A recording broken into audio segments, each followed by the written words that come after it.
नेहम्या की पुस्तक का हम अध्ययन आज से आरंभ करेंगे और परमेश्वर ने चाहा तो आने वाले सप्ताहों में जिस तरह से परमेश्वर का आत्मा अगुवाई देता है वैसे हम इस पुस्तक का अध्ययन करने की कोशिश करेंगे। परमेश्वर हमारी सहायता करे। हम प्रार्थना के साथ बैठें कि परमेश्वर के वचन का अध्ययन हम सबके लिए आशीष का कारण हो।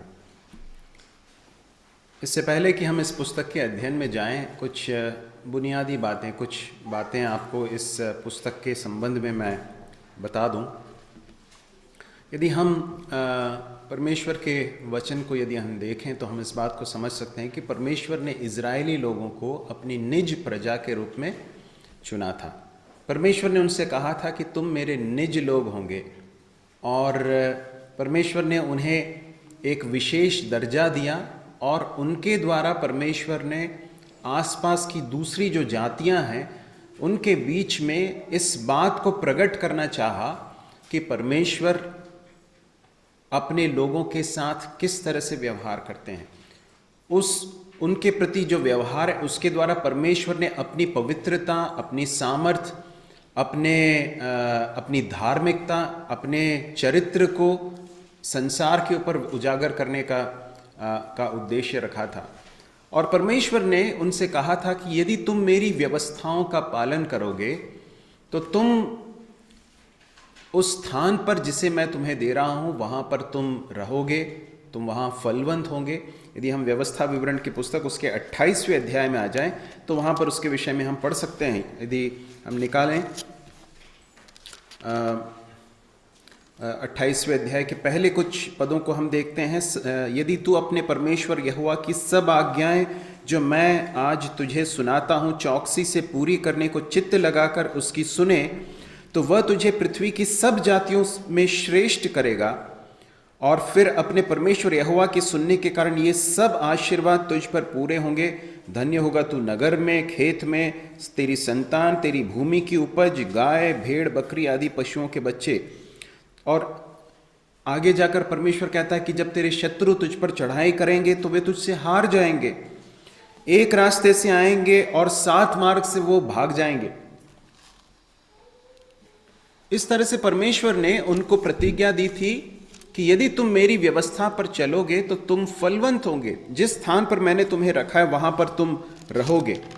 परंतु परमेश्वर ने 15वें पद से आगे के पदों को यदि हम देखें तो वहां पर लिखा है, परंतु यदि तू अपने परमेश्वर यहोवा की बात न सुने और उसकी सारी आज्ञा और विधियों के पालने में जो आज मैं सुनाता हूं चौकसी नहीं करेगा तो ये सब शाप तुझ पर आ पड़ेंगे। और आगे फिर श्राप का भी एक लिस्ट है। और आगे परमेश्वर कहता कि मैं तुम्हें पूरे संसार भर में जो है तितर बितर कर दूंगा, तुम इधर उधर सब तितर बितर हो जाओगे। और उसके बाद 30वें अध्याय में परमेश्वर फिर उनसे यह भी कहता है कि जहां कहीं परमेश्वर यहोवा तुम्हें तितर बितर करेगा वहां से यदि तुम मेरी दोहाई दोगे, अपने आप को नम्र करोगे, दीन करोगे और मेरी दोहाई दोगे तो मैं तुम्हें वापस अपने स्थान पर लेकर आऊंगा। तो यदि इजरायलियों के इतिहास को आप देखें तो दाऊद के समय तक हम देख सकते हैं और दाऊद के बाद सुलेमान के समय तक हम देख सकते हैं कि इजराइल एक राष्ट्र के रूप में बहुत फलवंत हुआ। और लेकिन सुलेमान के समय से ही जो है इजराइल का एक तरह का आत्मिक पतन आरंभ हो गया था। वो क्यों? क्योंकि उसका जो राजा है वो उसके जीवन में ही हम पतन को देख सकते हैं। और आगे जाकर हम देखते हैं कि इजराइल 2 भागों में विभाजित हो जाता है। एक को इजराइल कहा गया और दूसरे को यहूदा। इस तरह से 2 भागों में विभाजित हो गया। 538 बीसी में, ईस्वी पूर्व में हम देखते हैं, 720 ईस्वी पूर्व में अशूर जो देश है, अशूर अशूर की जो सेना है वो आकर यरूशलेम के ऊपर आक्रमण करती है और इजराइल को जो है वो बंधुआ बनाकर ले जाते हैं। 586 ईस्वी पूर्व में हम देखते हैं कि उसके बाद फिर जो बैबिलोनियन जो इन्वेशन होता है या बैबिलोन साम्राज्य के द्वारा जो आक्रमण होता है, 539 ईस्वी पूर्व में एक राजा आता है जिसका नाम है साइरस। मेरे ख्याल से हिंदी में उसको कुसरू कहते हैं। तो उसके विषय में हम दूसरा इतिहास उसके 36वें अध्याय में हम पढ़ सकते हैं कि वो एक आज्ञा निकालता है। वो यहूदी लोगों के प्रति बहुत ही फेवरेबल हो जाता है, उनका पक्ष करने वाला, उनके लिए सुधि लेने वाला एक राजा के रूप में परमेश्वर उसे उठाता है। और उसके बाद हम देखते हैं कि 538 ईस्वी पूर्व में परमेश्वर अपने लोगों को धीरे धीरे करके वापस अपने स्थान पर लेकर आने लगता है। क्यों? क्योंकि परमेश्वर के लोग उसकी दोहाई देते हैं। परमेश्वर ने जिस तरह से कहा था कि मैं तुम्हें वापस लेकर आऊँगा, वैसा ही परमेश्वर ने किया। और जरुब्बाबेल नाम के एक व्यक्ति के नेतृत्व में हम देखते हैं करीब यदि एजरा की पुस्तक उसके दूसरे अध्याय में देखें तो हम वहाँ पढ़ सकते हैं करीब 42,000 इसराइली लोग जो हैं और करीब 7,000 के आसपास उनके जो दास थे, वे सब मिलकर वापस यरूशलेम की ओर वापस लौट कर आए। तो ये था पहला रिटर्न या पहला वापस आना। और उसके बाद 517 में हम देख सकते हैं कि यरूशलेम में जो है मंदिर का निर्माण होता है। 558 में आकर एजरा के नेतृत्व में करीब 1758 इजरायली लोग वापस लेकर आते हैं। नेहम्याह की पुस्तक में आते आते करीब 445 ईस्वी पूर्व का समय हो गया है, 445 बीसी का समय हो गया है। और नेहम्याह की पुस्तक के समय में यरूशलेम जो है वहाँ पर भले ही बहुत सारे इजरायली लौट चुके हैं, प्रवास से वापस आ चुके हैं, लेकिन उसके बावजूद भी यरूशलेम बहुत ही बुरी स्थिति में है। और उसके जो शहरपनाह है, उसके जो वॉल्स हैं, दीवारें हैं, वो सब बहुत टूटी हुई हैं।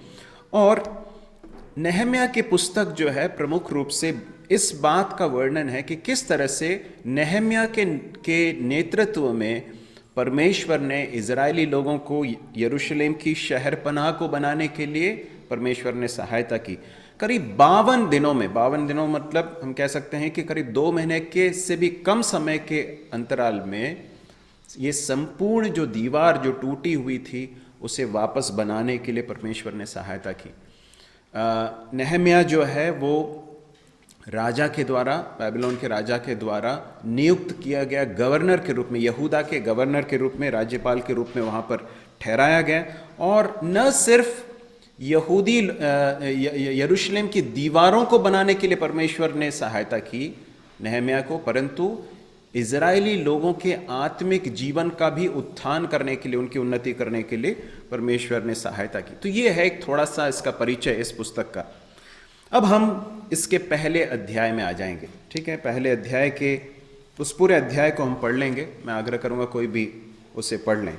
नेहम्याह की पुस्तक उसका पहला अध्याय।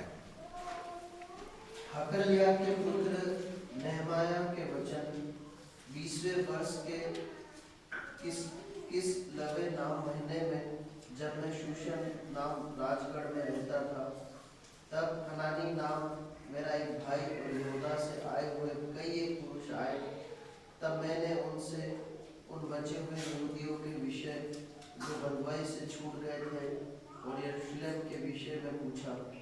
उन्होंने मुझसे कहा, जो बचे हुए लोग बंधुआई में छूटकर उस प्रांत में रहते हैं, वे बड़ी दुर्दशा में पड़े हैं और उनकी निंदा होती है, क्योंकि यरूशलेम की शहरपनाह टूटी हुई और उसके फाटक जले हुए हैं। ये बातें सुनते ही मैं बैठकर रोने लगा और कितने दिनों तक विलाप करता और स्वर्ग के परमेश्वर के सम्मुख उपवास करता और यह कहकर प्रार्थना करता रहा, हे स्वर्ग के परमेश्वर यहोवा, हे महान और भाइयों के ईश्वर, तू जो प्रेम रखने वाले और आज्ञा मानने वाले के विषय अपनी वाचा पालता और उन पर करुणा करता है, तू कान लगाए और आंखें खोले रह कि जो प्रार्थना मैं तेरा दास इस समय तेरे दास इस्राएलियों के लिए दिन रात करता रहता हूँ, उसे तो सुन ले। मैं इस्राएलियों के पापों को जो हम लोगों ने तेरे विरुद्ध किए हैं मान लेता हूँ। मैं और मेरे पिता के घराने दोनों ने पाप किया है। हमने तेरे सामने बहुत बुराई की है और जो आज्ञा, विधियाँ और नियम तूने अपने दास मूसा को दिए थे, उनको हमने न माना। 8 उस वचन की सुधि दे जो तूने अपने दास मूसा से कहा था कि यदि तुम लोग विश्वासघात करो तो मैं तुमको देश देश के लोगों में तितर बितर करूंगा। परंतु यदि तुम मेरी ओर फिरो और मेरी आज्ञाएं मानो और उन पर चलो तो चाहे तुम में से निकाले हुए लोग आकाश की छोर में भी हों तो भी मैं उनको वहां से इकट्ठा करके उस स्थान में पहुंचाऊंगा जिसे मैंने अपने नाम के निवास के लिए चुन लिया है। अब वे तेरे दास और तेरी प्रजा के लोग हैं जिनको तूने अपनी बड़ी सामर्थ और बलवंत हाथ के द्वारा छुड़ा लिया है। हे प्रभु, विनती यह है कि तू अपने दास की प्रार्थना पर और अपने उन दासों की प्रार्थना पर जो तेरे नाम का भय मानना चाहते हैं कान लगा और आज अपने दास का काम सफल कर और उस पुरुष को उस पर दयालु कर। मैं तो राजा का पियाऊ था। प्रभु अपने पवित्र नाम पर पवित्र वचन के पढ़े और सुने जाने पर अपनी आशीष दे। परमेश्वर के वचन को यदि हम देखें तो हम कुछ लोगों को भीड़ में से उभर कर बाहर आते हुए देख सकते हैं। ठीक है, आप समझ रहे हैं मेरी बात को? बहुत सारे लोग हैं, परंतु कुछ लोग अलग ही उभर कर आते हुए दिखाई देते हैं। पुराने नियम में देखें या नए नियम में भी देखें तो हम कुछ लोगों को परमेश्वर के लिए बहुत काम आते हुए, परमेश्वर के लिए बहुत उपयोगी होते हुए और परमेश्वर के द्वारा बहुत उपयोग में लाते हुए हम देख सकते हैं। और उसमें से एक व्यक्ति है नेहम्याह।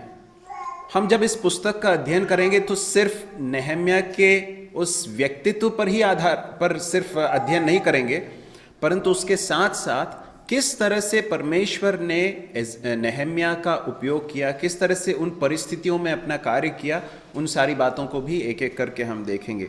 यहाँ पर हम देखते हैं कि नेहम्याह एक राजगढ़ में रहता है करके लिखा। शूशन नाम के एक स्थान में राजगढ़ में रहता है, राजा का पियाऊ है करके लिखा है। पियाऊ मतलब क्या है? जो राजा को दाखरस एक प्याले में रखकर देता था। और उस समय पर राजा रोटी खाने से पहले, खाना खाने से पहले और दाखरस पीने से पहले उसे चखने के लिए एक व्यक्ति को रखा करता था। और वो व्यक्ति राजा का सबसे विश्वास पात्र व्यक्ति हुआ करता था। और इसलिए किसी भी साधारण व्यक्ति को ये कार्य नहीं दिया जाता था, परंतु उस व्यक्ति को दिया जाता था जिसके ऊपर राजा पूरी रीति से भरोसा कर सकता है, जिसके ऊपर वो विश्वास कर सकता है। और यहाँ पर हम देखते हैं कि नेहम्याह राजा का पियाऊ है। नेहम्याह यहाँ पर कैसे पहुँचा? आपको क्या लगता है कैसे पहुँच गया यहाँ पर? नेहम्याह तो यहूदी है, यहाँ पर कैसे आ गया? सही है, बंधुआई के समय पर जो बाबिलोन के राजा ने बंधुआई बनाकर ले गए थे लोगों को, इजरायली लोगों को ले गया, उस समय पर बहुत इस तरह की एक रीति हुआ करती थी कि उस समय के राजा जिन लोगों को ले जाया जाता था उसमें से योग्य लोगों को, ऐसे लोगों को जो बहुत दक्ष हैं, प्रवीण हैं, जो बहुत ही कुशल हैं, उनको राजा प्रशिक्षित करके अपने दरबार में खास कार्यों के लिए भी नियुक्त करता था। दानियल की पुस्तक में भी हम उसी बात को देख सकते हैं कि दानियल और उसके साथ भी कुछ लोग थे जिनको उस समय के राजा ने भी इस तरह से नियुक्त किया था। तो यहाँ पर हम देखते हैं कि नेहम्याह भी इस तरह से राजा के द्वारा अर्थक्षेत्र राजा के 20वें वर्ष में लिखा, दूसरे अध्याय के पहले पद में पढ़ते तो अर्थक्षेत्र राजा के समय की बात है, जबकि राजा ने नेहम्याह को एक बहुत ही महत्वपूर्ण पद पर बनाए रखा है।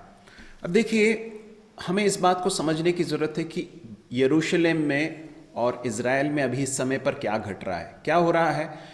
जब इस तरह के आक्रमण हुआ करते थे तो उस समय पर जो आक्रमणकारी राजा हुआ करते थे, उनकी सेना होती थी, वो सब कुछ लूट लेते थे। यरूशलेम के मंदिर में जितने सोने के पात्र थे, जितने भी कीमती चीज़ें थी, सब लूट ली गई। लोगों को लूट लिया गया, लोगों को बंधुआ बना लिया गया, गुलाम बना लिया गया। ऐसे समय पर यरूशलेम है, इज़राइल है, इसकी अर्थव्यवस्था बहुत ही बुरी है।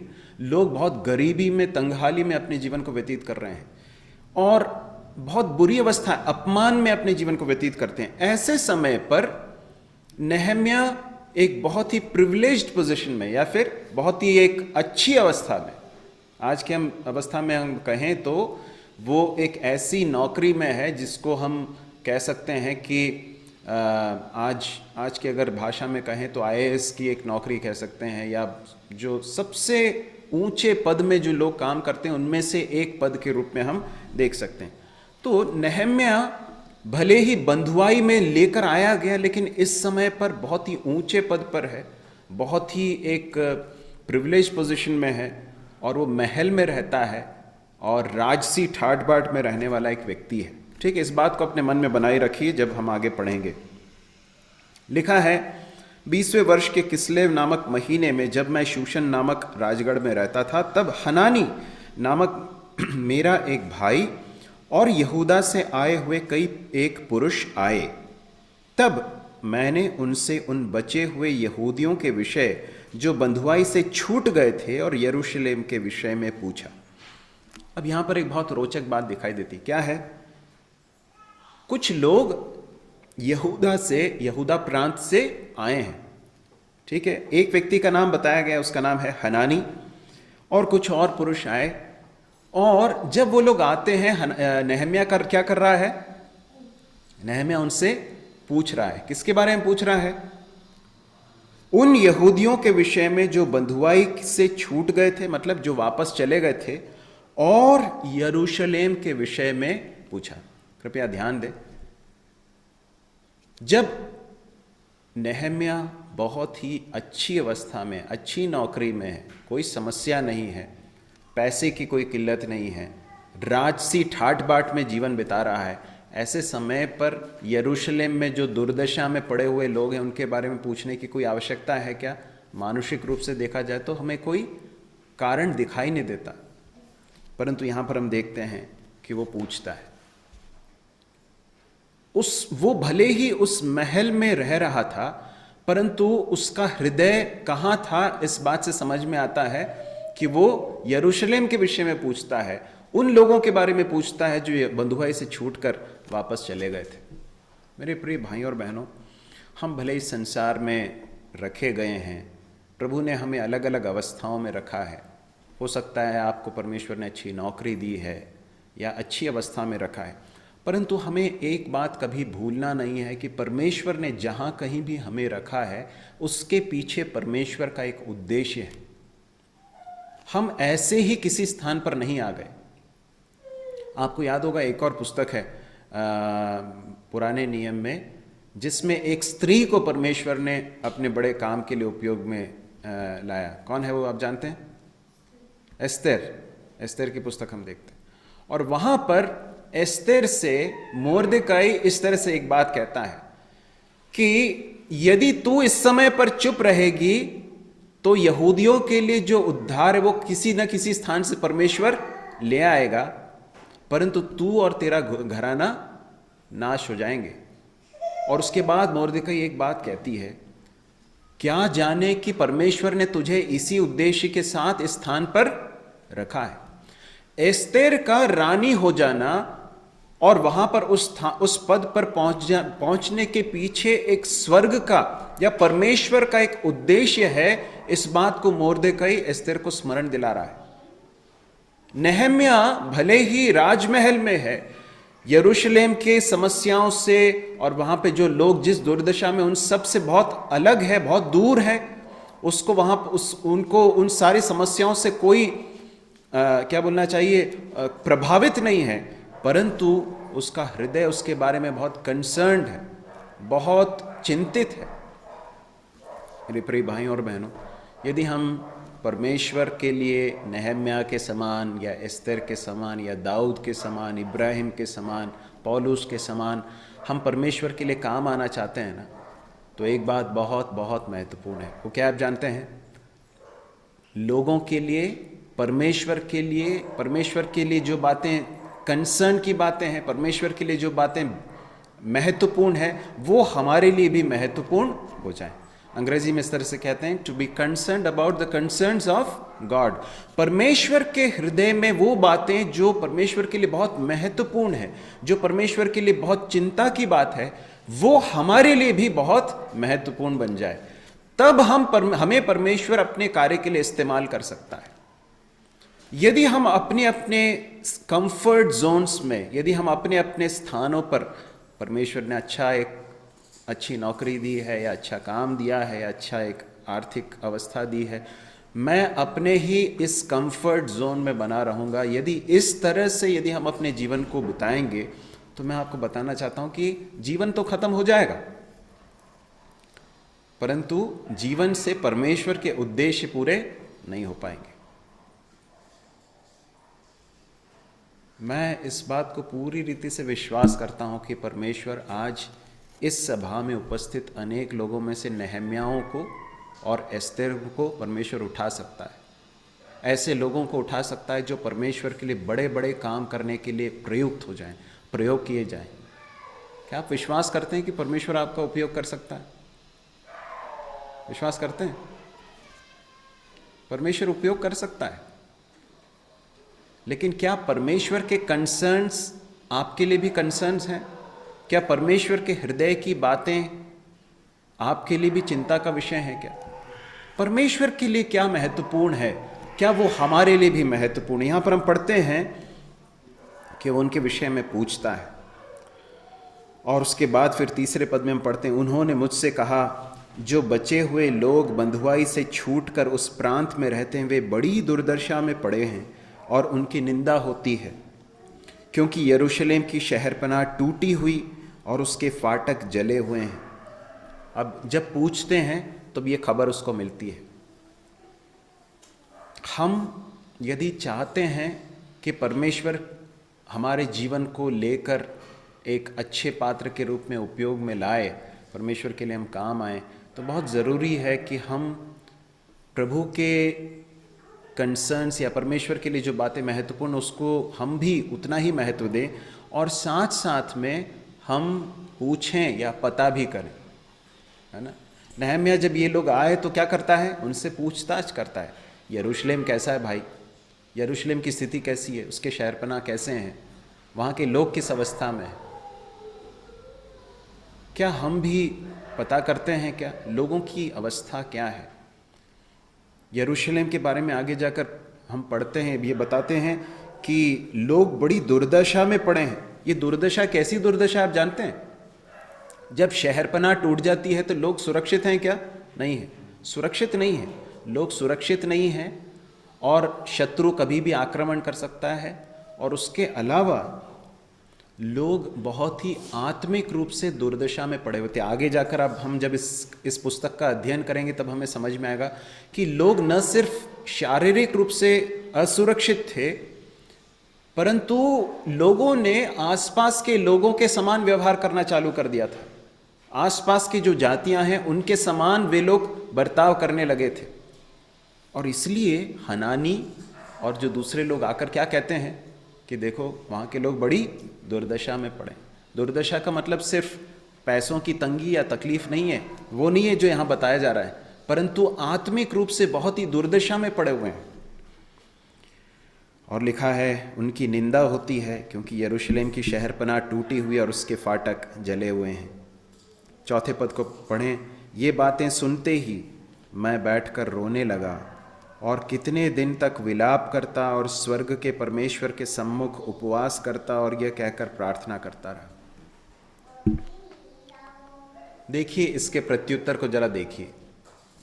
जब नहम्याह इस बात को पूछ रहा है ना, तो वो सिर्फ जानकारी इकट्ठा करने के लिए नहीं कह रहा है, या फिर अपनी सिर्फ जिज्ञासा को शांत करने के लिए नहीं पूछ रहा है कि मुझे बस जानकारी चाहिए, बस इतना, ऐसा नहीं है।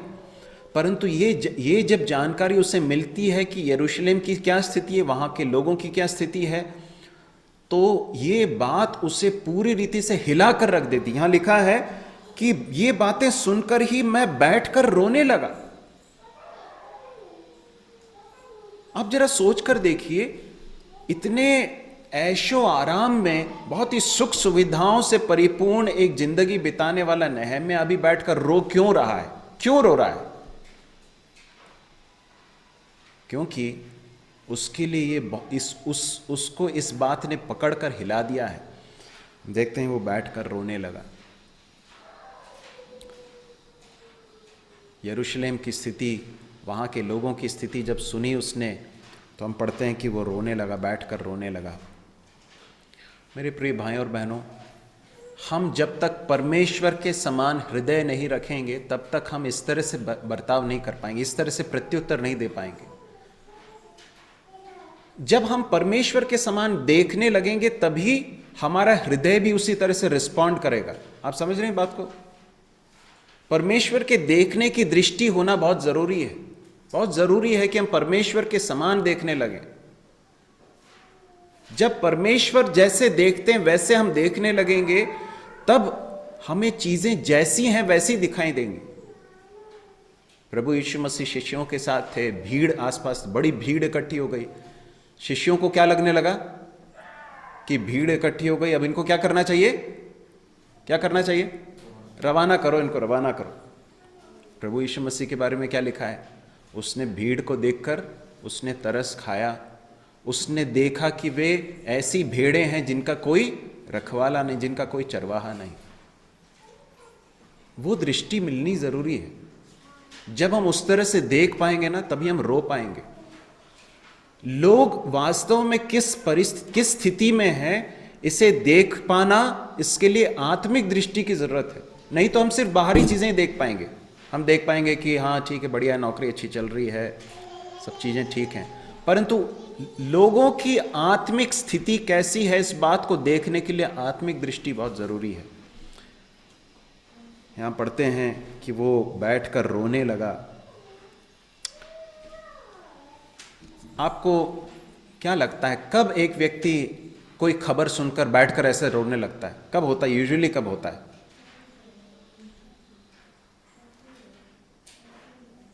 कब होता? प्राय साधारण तौर पर कोई व्यक्ति कहीं बाहर से आया है और कोई, आजकल तो फ़ोन वगैरह है, उस समय पर फ़ोन नहीं हुआ करते थे, कहीं बाहर से आए और उन्होंने कुछ कहा और व्यक्ति बैठकर रोने लगा। ऐसा साधारण तौर पर कब होता है?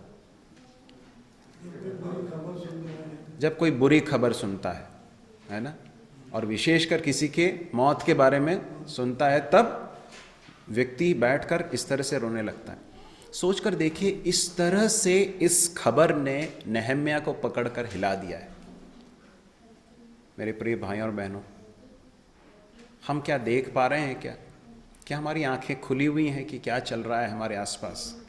परमेश्वर के लोगों की स्थिति कैसी है, क्या हम उसे देख पाते हैं? यहाँ लिखा है कि रोने लगा, और सिर्फ रोक कर उसका प्रत्युत्तर समाप्त नहीं हो गया। फिर लिखा है रोने लगा और कितने दिनों तक विलाप करता रहा। अब देखिए, रोना एक बात होती है और विलाप करना दूसरी बात होती है। वो उससे भी बढ़कर एक बात है। जब बिल्कुल कंसोलेशन नहीं मिलता है, शांति नहीं मिलती है, ये एक ऐसी बात है जो हमारे आत्मिक जीवन में हमें प्रार्थना करना है कि प्रभु मुझे ऐसा हृदय दीजिए, मुझे एक ऐसा हृदय दीजिए जो लोगों की स्थिति को देखकर, लोगों की आवश्यकताओं को देखकर रोए और विलाप करे। लिखा है विलाप करता। कितने दिन तक? अनेक दिन तक। एक दिन की बात नहीं है, थोड़े समय की बात नहीं है, परंतु वो रो रहा है और विलाप कर रहा है। और फिर क्या कर रहा है? और स्वर्ग के परमेश्वर के सम्मुख उपवास करता और यह कहकर प्रार्थना करता रहा, हे स्वर्ग के परमेश्वर यहोवा। मेरे प्रिय भाइयों और बहनों, नहम्याह एक ऐसा व्यक्ति था जो परमेश्वर के लिए, परमेश्वर के हृदय के बहुत करीब रहने वाला व्यक्ति था। इसलिए भले ही वो शूशन के राजगढ़ में है, बहुत अच्छी नौकरी है, सब कुछ अच्छी अवस्था है, परंतु उसका मन कहाँ पर है? यरूशलेम में। अनंतता परमेश्वर के लिए जो बातें महत्वपूर्ण है उन चीज़ों में लगा हुआ है, और इसलिए परमेश्वर ने इस व्यक्ति को इतना इस्तेमाल किया। फिर हम देखते हैं कि उसका जो कंसर्न है, उसका जो लोगों के प्रति जो भार है, उसे हम देखते हैं किस तरह से कि जब उसे मालूम पड़ता है तो वो बैठ कर रोने लगता है, वो विलाप करता है, और उसके बाद उसका ये जो दुख है वो किस तरह से और परिवर्तित हो जाता है? उपवास करने और प्रार्थना करने में।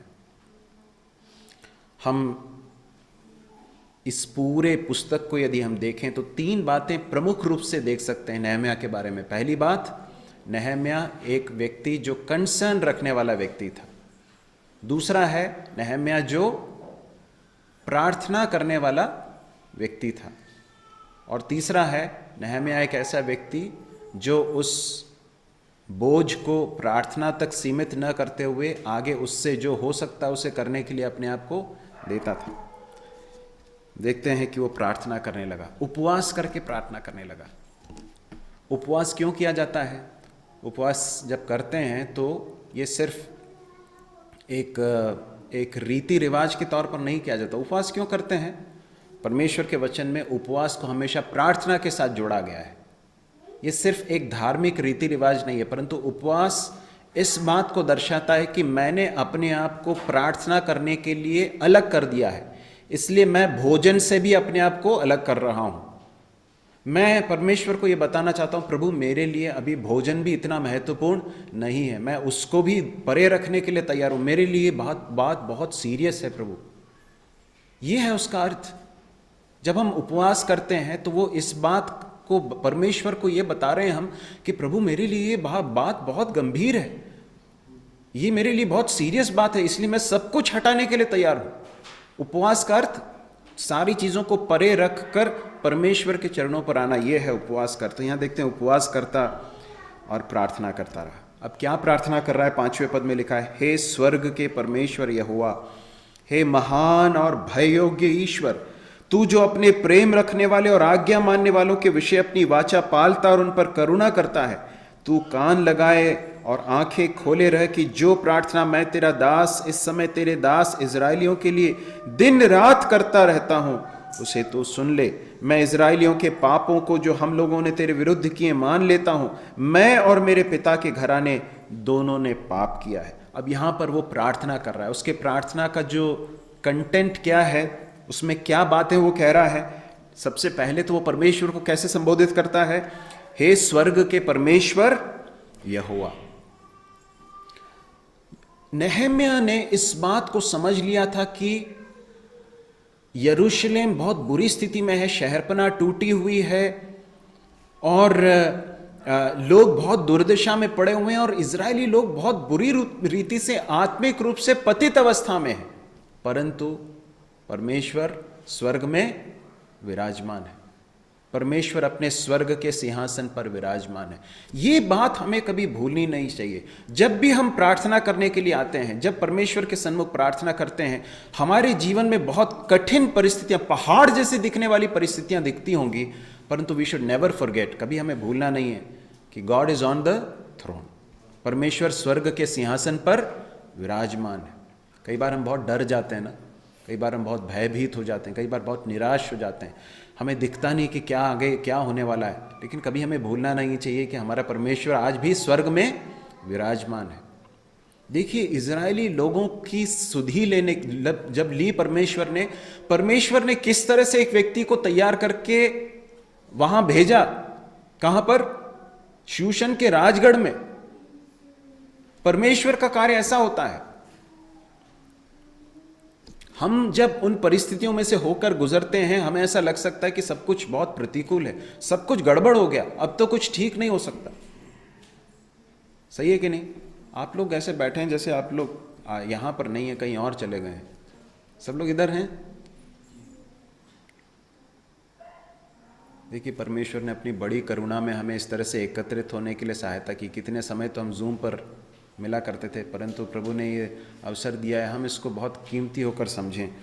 ठीक है, तो हम यहाँ पर देखते हैं कि वो प्रार्थना करते हुए परमेश्वर से कहता है, हे स्वर्ग के परमेश्वर यहोवा।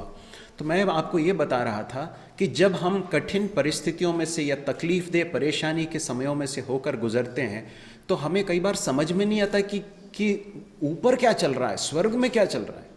हम उस बात की ओर दृष्टि नहीं कर पाते हैं, क्योंकि हम इसी में उलझे हुए रहते हैं। परंतु मैं आपको बताना चाहता हूं, हमारे जीवन की बहुत कठिनाई से भरे हुए समयों के बीच में, हमारे जीवन के नहीं, आसपास जो कुछ घट रहा है, हमारे इन शहर में हो या हमारे प्रदेश में हो, हमारे भारत में हो, विश्व में हो, जो कुछ भी चल रहा है, एक बात कभी भूलिए मत कि परमेश्वर स्वर्ग पर अपने सिंहासन पर विराजमान है। वो अपने उद्देश्यों को पूरा करता आ रहा है। इजरायली लोगों को परमेश्वर ने बंधुआई में भेजा था। कहां पर? सबसे पहले कहां भेजा था, याद है आपको? सबसे पहले कहाँ भेजा था? मिस्र देश में ना, मिस्र देश में भेजा। और मिस्र देश में से निकाल लाने के लिए परमेश्वर ने किसको उठाया? मूसा को उठाया। मूसा को परमेश्वर ने कहाँ भेज दिया? मिस्र में भेजा था, लेकिन मिस्र में तो थे ही वो लोग, लेकिन मिस्र के कौन से स्थान पर मूसा को भेज दिया परमेश्वर ने? राजा के फिरौन के राजमहल में। उसी फिरौन के राजमहल में जिस फिरौन ने इस बात की आज्ञा दी थी कि इजरायली लोगों को खत्म करना है, इसलिए क्या करो, उनके सारे लड़के जो बच्चे पैदा होते हैं उन सबको मार डालो। उसी राजा के महल में परमेश्वर ने अपने दास मूसा को भेजा, वहीं पर उसके खर्चे पर उसको पाला, उसको बड़ा किया, उसको प्रशिक्षण दिया, और उसके बाद मूसा खड़ा हो गया, उसको परमेश्वर ने तैयार करके उसके नेतृत्व में अपने लोगों को बंधुआई में से छुड़ाया। जब इजरायली लोग उस परिस्थिति में से होकर जा रहे थे, मूसा भी जब उस परिस्थितियों को देख रहा था, क्या उसको इस बात का अंदाजा था कि परमेश्वर ये सब करने वाला है? नहीं, बट परमेश्वर कर रहा है। God is doing something in on his throne. यहां पर वो कहता है, हे स्वर्ग के परमेश्वर, परमेश्वर स्वर्ग में विराजमान है, अपने कार्यों को कर रहा है। फिर कहता है, हे महान और भययोग्य परमेश्वर। परमेश्वर कौन है, वो कैसा परमेश्वर, इस बात को नहम्याह ने जान लिया था। बाइबल में एक इस तरह से पद है जो इस तरह से कहता है कि जो अपने परमेश्वर यहोवा को जान लेते हैं वो बड़े बड़े काम करते हैं। जो परमेश्वर को जानते हैं वो बड़े बड़े काम कर पाते हैं। परमेश्वर को जानना बहुत जरूरी है।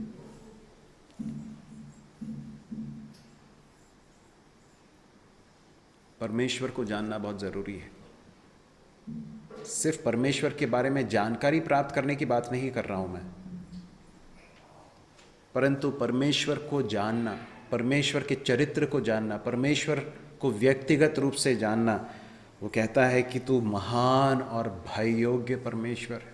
ये सिर्फ कुछ फ्रेसेस नहीं है, कुछ सेंटेंसेस नहीं है जो वो प्रार्थना में बोलते बोलते, हम लोग कई बार प्रार्थना करते करते कुछ सेंटेंसेस हैं ना जो हम लोग आदी हो जाते हैं, आदत पड़ जाती है, तो हम बहुत नेचुरली हमारे मुंह से निकल जाता है। ऐसा नहीं है ये। जब नहम्याह इस बात को कह रहा है तो उस बात को समझते हुए कह रहा है कि वो क्या कह रहा है। वो कहता है, हे महान और भययोग्य ईश्वर, तू जो अपने प्रेम रखने वाले और आज्ञा मानने वाले के विषय अपनी वाचा पालता और उन पर करुणा करता है। हाँ, वो जब इस बात को कह रहा है ना, तो वो इस बात को बता रहा है, प्रभु मैं आपसे प्रेम रखता हूं, प्रभु आपकी आज्ञा मानने के लिए मैं समर्पित हूं। फिर वो क्या कहता है, उन पर करुणा करता है। तू कान लगाए रख और आंखें खोले रह कि जो प्रार्थना मैं तेरा दास इस समय तेरे दास इजरायलियों के लिए दिन रात करता हूं उसे तू सुन ले। नहम्याह किसका दास है?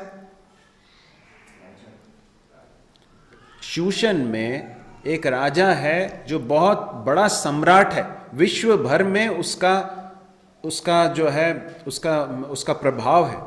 एक बहुत ही बड़े साम्राज्य में राजा के एक बड़े ओहदे पर नहम्याह है, परंतु उसके बावजूद वो क्या कहता है, मैं किसका दास हूं? मैं परमेश्वर का दास हूं। प्रभु ने हमें अलग अलग स्थानों पर रखा होगा, परंतु हमारी प्राथमिक पहचान क्या है मालूम है? हम क्या हैं? परमेश्वर के दास हैं, परमेश्वर की दासियां हैं। परमेश्वर ने हमें किसी स्थान पर रखा है। प्रभु ने जिस स्थान पर आपको रखा है ना, वहां पर किसी और को नहीं रखा है। आपको लगता होगा कि मैं तो बहुत साधारण नौकरी करता हूं या मैं बहुत ही एक साधारण कार्य करता हूं। मैं आपको बताना चाहता हूं आपकी नौकरी क्या है इससे कोई मतलब नहीं है। आप कौन से स्थान पर, आप कौन सी कंपनी में काम करते हैं या कौन से संस्थान में काम करते हैं, ये सब ज़्यादा महत्वपूर्ण नहीं, परंतु परमेश्वर ने आपको उस स्थान पर रखा है। उस स्थान में परमेश्वर ने आपको एक उद्देश्य के साथ रखा है। हम इस बात को जब पहचान जाएंगे कि मैं परमेश्वर का दास हूं जो यहां पर रखा गया हूं, तो हमारा पूरा एटीट्यूड बदल जाएगा। इफिसियों की पत्री में प्रेरित पौलुस इसलिए कहता है, तुम जो कुछ करते हो कैसे करो? तन मन से करो, क्योंकि तुम किसकी सेवा करते हो? मसीह प्रभु की सेवा करते हो, और तुम्हें इसके लिए क्या है? प्रतिफल भी है। मेरे प्रिय भाई और बहनों, इस तरह से हमें अपने अपने अपने कार्यों को, अपने वोकेशन को, अपनी नौकरी को देखने की ज़रूरत है। वो कहता है, मैं जो तेरा दास रात दिन प्रार्थना करता है उसे तू सुन ले। फिर वो कहता है, मैं इज़राइलियों के पापों को जो हम लोगों ने तेरे विरुद्ध किए हैं मान लेता हूँ। मैं और मेरे पिता के घराने दोनों ने पाप किया है। अब वो क्या कर रहा है? वो अपने पाप का अंगीकार कर रहा है। वो अपने पाप को भी मान रहा है, अपने घराने के पाप को मान रहा है, और अपने लोगों के लिए भी वो प्रार्थना कर रहा है, उनके लिए भी वो मान रहा है, अपने पापों को मान रहा है। देखिए, जब परमेश्वर कौन है इस बात का रियलाइजेशन हमको होता है, इस बात का एहसास हमें होने लगता है ना, तब हमें समझ में आता है कि हमारे अंदर बहुत सारी कमियां हैं, हमारे अंदर पाप है। अन्यथा हम परमेश्वर के सामने बहुत उसी फरीसी के सामने समान खड़े रहेंगे कि हम बोलेंगे कि मैं तो उसके समान नहीं हूँ, मैं तो ये करता हूँ, मैं वो करता हूँ, उसके समान ये नहीं करता हूँ, वो नहीं करता। परंतु परमेश्वर जैसा है वैसा जब हम देख लेते हैं, तब हमें समझ में आता है कि हम पापी हैं। यशायाह की पुस्तक आप देखेंगे तो वहाँ पर पहले अध्याय में यशायाह कहता है, हाय तुम पर, हाय तुम पर। इजरायली लोगों को देखकर कहता है, हाय तुम पर, तुम ऐसी अवस्था में हो, तुम ऐसे काम करते हो। उसके बाद 6वें अध्याय में आ जाते हैं तो वहाँ पर यशायाह परमेश्वर को उसके पवित्र सिंहासन पर विराजमान देखता है, और वहाँ लिखा है कि जैसे मैंने उसके उस दर्शन को देखा, मैं अपने घुटनों पर गिर गया, मरे हुए व्यक्ति के समान गिर पड़ा, और मैं कहने लगा, हाय मुझ पर, मैं तो अशुद्ध होंठ वाला मनुष्य हूं और अशुद्ध होंठ वाले मनुष्यों के बीच में रहता हूं। परमेश्वर को जिसने देखा है वो अपने पाप को बहुत बहुत स्वाभाविक रूप से देखने लगता है। वो कहता है कि मैं अपने पापों को, अपने लोगों के पापों को मान लेता हूं। नहम्याह तो परमेश्वर से प्रेम करने वाला, परमेश्वर की भक्ति करने वाला एक व्यक्ति है। वो पाप को क्यों मान रहा है? वो न सिर्फ अपने लोगों के लिए उनके साथ आइडेंटिफाई करके उनके लिए प्रार्थना कर रहा है, परंतु अपने लिए भी कर रहा है। प्रभु हमारी सहायता करे कि हम अपने आप को दीन करें। जो दीन करते हैं, अपने आप को नम्र करते हैं, उन पर परमेश्वर करुणा करता है। ऐसे लोग जो अपने पाप को सही ठहराते हैं, उनको परमेश्वर अपने हाथ में लेकर पात्र के रूप में उपयोग नहीं कर पाता है, परंतु जो अपने पाप को मानकर उसे छोड़ देते हैं, परमेश्वर उन पर दया करता है और अपने लिए बड़े एक पात्र के रूप में इस्तेमाल करता है। मैं यहीं पर समाप्त करूंगा क्योंकि हमारा समय समाप्त हुआ। परमेश्वर इस वचन के सुने जाने पर अपनी आशीष दे। हमने जो बातें देखी हैं उसके विषय में सोचें। आज घर जाने के बाद सिर्फ मजाक मस्ती में या हल्की चीज़ों में अपने समय को बिता न दें, परंतु समय निकाल कर इस भाग को फिर से पढ़ें और परमेश्वर से कहें, प्रभु मुझसे बातचीत कीजिए। प्रभु मुझे भी नहम्याह के समान आपके हृदय की धड़कन को सुनने वाला एक व्यक्ति बनाइए। आपके लिए जो बातें बहुत महत्वपूर्ण है वो मेरे लिए भी महत्वपूर्ण हो जाए। यदि हम अपने ही जीवन के चीज़ों में बस उसी में घूम रहे हैं ना, तो हम काम नहीं आएंगे, जीवन तो समाप्त हो जाएगा। थोड़ा सा जीवन परमेश्वर ने दिया है। मैं आपको बता रहा हूँ, जब हम स्वर्ग में परमेश्वर के सामने खड़े होंगे ना, प्रभु के सामने खड़े होंगे, हम जितना भी प्रभु के लिए कर लें, उसके बाद भी हमारे मन में ये विचार रहेगा कि काश मैंने थोड़ा सा और किया होता, काश मैंने थोड़ा सा और प्रभु के लिए अपने आप को दे दिया होता, काश मैंने अपने समय को और अच्छी तरह से उपयोग में लाया होता, काश मैंने अपने समय को वेस्ट न किया होता, काश मैंने थोड़ा सा और केयरफुली अपने समय का उपयोग किया होता। अभी है समय, ये छोटा सा जीवन जो प्रभु ने दिया है। हम चाहते हैं कि यदि परमेश्वर हमें अपने हाथों में लेकर उपयोग में लाए तो हम प्रभु के से करीब आ जाएं, प्रभु के हृदय के करीब आ जाएं, उसके हृदय के कंसर्न्स हमारे हो जाएं, हम लोगों के लिए प्रार्थना करने वाले लोग बन जाएं, लोगों को की अवस्था को देखने लगें, परमेश्वर के समान देखने की एक नज़र प्रभु हमें दे। इस बात के लिए हम प्रार्थना करें, प्रभु से कहें, प्रभु मुझे आपकी नज़र दीजिए, मैं बहुत सेल्फिश हूँ प्रभु, प्रार्थना कीजिए। मैंने प्रार्थना की है अपने लिए, प्रभु मैं बहुत स्वार्थी हूँ, अपने ही सुख सुविधाओं के बारे में सोचने वाला स्वभाव मेरे अंदर है। प्रभु मुझे बदल दीजिए, मुझे आपके समान बनाइए, आपके दासों के समान बनाइए जो आपके लिए खर्च हो गए और जब हम परमेश्वर के राज्य के लिए अपने आप को देते हैं तो प्रार्थना के लिए अपने आप को दें, क्योंकि जब हम प्रभु हमें कोई बोझ देता है तो हम बस दौड़कर भागकर कुछ गतिविधियां करने के लिए नहीं कर सकते, ऐसा नहीं कर सकते। परमेश्वर चाहता है कि हम प्रार्थना में प्रभु के पास जाएं। प्रभु ने चाहा तो आगे आने वाले सप्ताहों में भी हम जब भी प्रभु अवसर दे तो इस पुस्तक का अध्ययन करेंगे। परमेश्वर अपने पवित्र वचन के पढ़े जाने पर और सुने जाने पर अपनी आशीष दे। कोई भी एक भाई प्रार्थना करके समाप्त करेंगे।